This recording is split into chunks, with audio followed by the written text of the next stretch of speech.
Hi friends, मैं आकांक्षा Sharma GK with आकांक्षा में आपका स्वागत करती हूँ। फ्रेंड्स, आज हम बहुत इंपॉर्टेंट प्रश्न पढ़ने वाले हैं मेंस की दृष्टिगत, क्योंकि कुपोषण एक ऐसा टॉपिक है वो घुमा फिरा के हर साल पूछा ही जा रहा है। जो मेरे प्रीवियस ईयर्स के पेपर हैं आपने देखे होंगे, उनमें भी कुपोषण जो है एक ना एक क्वेश्चन कुपोषण से आता ही है।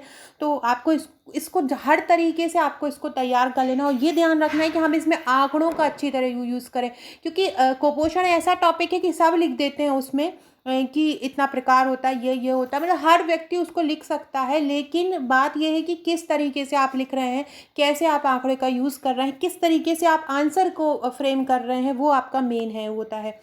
तो क्वेश्चन है कि स्वतंत्रता के 7 दशक बाद भी, स्वतंत्रता को मिले हमें इतना समय हो गया है, उसके बाद भी कुपोषण जो है एक बड़ी समस्या बनी हुई है। इसके कारण क्या हैं और इसके समाधान क्या हैं, हमको ये नवीनतम जो भी हमारे पास आंकड़े होंगे हम उसको यहाँ पे डाल देंगे। तो आपको आंकड़े मेनली याद रखना है। इसको हम 15 नंबर में करेंगे, अगर नया सिलेबस के अकॉर्डिंग देखें तो ये 11 नंबर में होगा। इसके अलावा फ्रेंड्स, अगर आप हमारा ये वाला नोट्स लेना चाहते हैं स्वास्थ्य का, तो ये हमारे पेड ग्रुप का क्वेश्चन है। पेड ग्रुप में इस प्रकार के क्वेश्चन दिए जाते हैं। तो अगर आप हमारे स्वास्थ्य के नोट्स लेना चाहते हैं तो उसकी सॉफ्ट कॉपी की जो प्राइस है वो 250 रुपीज़ है, और इसकी हार्ड कॉपी की जो प्राइस है वो 500 रुपीज़ है। आप इसको मंगा सकते हो। उसमें इसी प्रकार के सब current updated corona related question सभी मिल जाएंगे। और अगर इसको आप हमारे पूरे पैकेज के साथ लेते हैं तो वो आपको एवरेज अमाउंट में करीब 170-180 रुपये का पड़ता है। एवरेज अमाउंट पूरा पैकेज के साथ लग जाता है। जो पूरे पैकेज में हमारे आपको 45 बुकलेट मिलेगा, जिसमें आपको पेड ग्रुप मिलेंगे, टेस्ट सीरीज मिलेगा, सभी आपको मुफ्त रहेगा। तो चलिए स्टार्ट करते हैं। स्वतंत्रता के 7 दशक बाद भी भारत में कुपोषण एक गंभीर समस्या है। कुपोषण के मामलों में वृद्धि के क्या कारण है और इसके दूर करने के उपाय। तो चलिए स्टार्ट करते हैं। बहुत अपन जैसे मैंने बताया आप वैसा ही एग्जाम में लिखिएगा, आंकड़ों का यूज़ कीजिएगा, जिस तरीके से मैंने फ्रेम किया है वैसे फ्रेम कीजिएगा। तो WHO मतलब विश्व स्वास्थ्य संगठन के अनुसार कुपोषण किसी व्यक्ति में ऊर्जा, पोषक तत्वों की कमी, अधिकता अथवा असंतुलन को दर्शाता है। कुपोषण का मतलब यही नहीं है कि एक अल्प पोषण हो। कुपोषण मतलब अच्छी तरह से पोषण ना होना। कु मतलब खराब होता है। नॉर्मली अपन कु किसी में लग जाता है तो कु मतलब खराब होता है। तो पोषण मतलब अच्छी तरह से पोषण ना मिल पा रहा, तो इसमें अति पोषण भी हो जाता है, अल्प पोषण भी हो जाता है। तो किसी व्यक्ति में अगर ऊर्जा, पोषक तत्वों की कमी हो जाती है या अधिकता हो जाती है अथवा असंतुलन हो जाता है तो वो कुपोषण कहलाता है। हाल ही के इसके आंकड़े देख लेते हैं। नंबर पहला पॉइंट है 2000 से 2016 तक लड़कों में कम वजन के मामलों की दर 66% से घटकर 58.1% पहुंच गई है। अगर हम ये 16 सालों के आंकड़े देखें तो जो मेल है, जो पुरुष है, उसका जो कुपोषण दर है वो 66 से 58.1 पहुंच गई है। 58.1 पहुँच गई है, जो एक ठीक ठाक जो आंकड़ा है। और अगर लड़कियों में कम वजन का मामला देखें तो 54.2 से घटकर 50.1 पहुँचा है। कंपैरिजन टू पुरुष कम पहुँचा है, लेकिन ये भी एक सही आंकड़ा नहीं है। मतलब ये एक सही नहीं पहुँचे हैं। जिसकी हमें मतलब जो हम चाहते हैं कि कुपोषण में हम यहाँ पर पहुँचे, वो हम अभी तक नहीं पहुँचे हैं। भारत में 37.9% बच्चों में बौनेपन और 20.8% में दुबलेपन के मामले देखे गए हैं। 37.9% में बौनेपन मतलब आयोडीन की कमी से बौनापन हो जाता है, जिंक की कमी, और 20.8% दुबलेपन के मामले देखे गए हैं। जबकि अगर पूरा एशिया की बात की जाए तो एशिया में 22.7% बौनेपन के और 9.4% जो है दुबलेपन के शिकार है। मतलब हमारा भारत इसमें बहुत अव्वल दर्जे का है।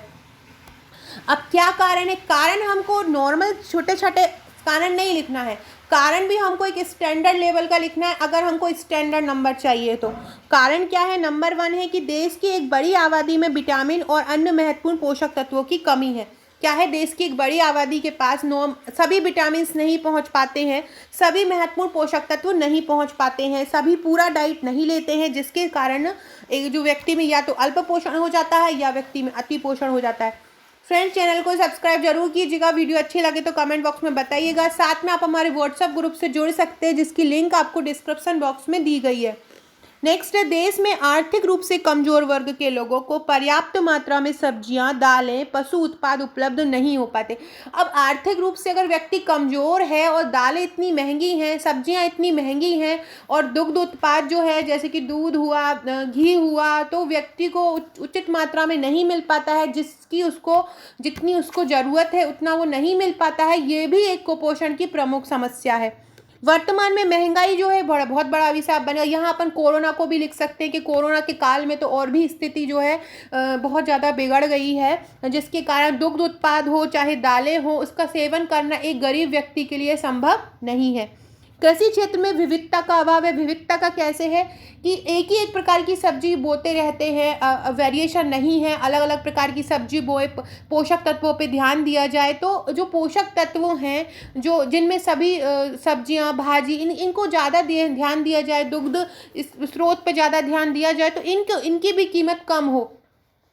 स्वतंत्रता के बाद से देश में कृषि उत्पादन में 5 गुना वृद्धि हुई है। स्वतंत्रता के बाद से अगर कृषि उत्पादन देखा जाए तो 5 गुना वृद्धि हुई है, जिसमें पोषक तत्वों की कमी की ओर ध्यान नहीं दिया गया है, जिसकी वजह से अन्य पारंपरिक फसलों, फल व सब्जियों के उत्पादन में भारी गिरावट आई है। जिसके कारण क्या हुआ है, फसलों में, फल व सब्जियों में उत्पादन में बहुत ज़्यादा गिरावट आई है।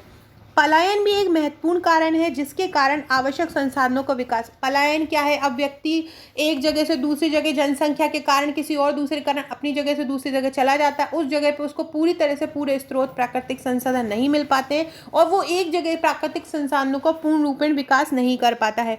नेक्स्ट है, स्वास्थ्य के प्रति जागरूकता का अभाव। लोगों में क्या है, स्वास्थ्य के प्रति जागरूकता का अभाव है। उनको नहीं पता है कि हमको खाने में पूर्ण डाइट लेने हैं, पूर्ण पोषक तत्व, भाजी भी लेनी है, हमको प्रोटीन भी लेना है, हमको विटामिन भी लेना है, हमको सभी चीज़ लेना है। ये व्यक्ति इतना अवेयर नहीं है। आजकल का व्यक्ति पैसे कमाने की होड़ में है और जो गरीब व्यक्ति रहता है वो स्वास्थ्य के प्रति बिल्कुल ध्यान नहीं दे पाता है। तो सबसे मेन कारण है स्वास्थ्य के प्रति जागरूकता का अभाव। वैश्विक पोषण रिपोर्ट 2020 के अनुसार भारत में प्रजनन योग्य आयु की 2 में से 1 महिला में एनीमिया के मामले सामने दिख रहे हैं। ये हमने वैश्विक पोषण रिपोर्ट का आंकड़ा लिख दिया 2020 का। जो मेन इंपॉर्टेंट है, जो मैं बोल रही हूँ कि आपको आंकड़े लिखना, मेंशन करना जरूरी है।